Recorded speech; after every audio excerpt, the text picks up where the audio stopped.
สวัสดีครับแอดมินไปเจอคลิปน่าสนใจคลิปหนึ่งจากชาวกัมพูชาเมื่อวานนี้ครับเขาตั้งคำถามที่น่าสนใจมากถามว่าไหนบอกมีสมเด็จฮุนเซนและไม่มีสงครามไงนี่มันกลับเป็นตรงกันข้ามนะสงครามจะหยุดต่อเมื่อไม่มีสมเด็จฮุนเซนแล้วตกลงเนี่ยเรารบกันเนี่ยเพื่อปกป้องแผ่นดินกัมพูชาหรือปกป้องฮุนเซนกันแน่เขาถามได้น่าสนใจครับไปดูกันครับ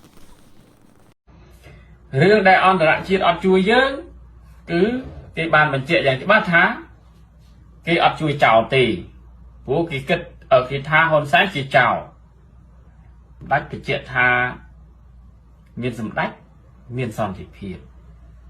ឥឡូវវាផ្ទុយពីសម្ដេចវាផ្ទុយត្រង់ថាបើមានសម្ដេចសង្គ្រាមនៅតែមាន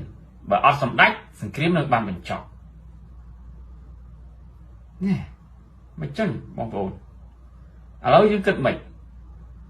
គួរតែដកសម្ដេចឬក៏ទុកសម្ដេចបើទុកសម្ដេចសង្គ្រាមនៅតែបន្ត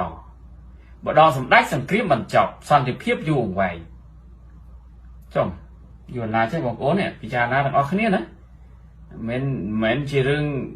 យ៉ាត់ភិរមនិយាយទេគឺអន្តរជាតិអ្នកនិយាយប្រទេសថៃអ្នកនិយាយឥឡូវហ្នឹងតើនៅក្នុងជួរគណៈបព្វជិជនជាពិសេសគឺបបងកងទ័ពគិតមិនបងថារាល់ថ្ងៃហ្នឹងបងប្រយុទ្ធការពារទឹកដីតែឥឡូវហ្នឹងវាមិនមែនជាការពារទឹកដីទេវាទៅជាប្រយុទ្ធការពារហ៊ុនសែនវិញណាណែបើការពារទឹកដីត្រូវអត់មានហ៊ុនសែនគេអត់ចង់បានទឹកដីកម្ពុជាទេគេអត់បានយកទឹកដីយើងទេបើគេយកយើងឃើញ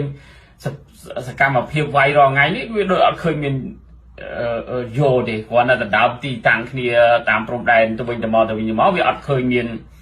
ឈ្លានពានកាន់កាប់ខេត្តណានៅឡើយទេអញ្ចឹង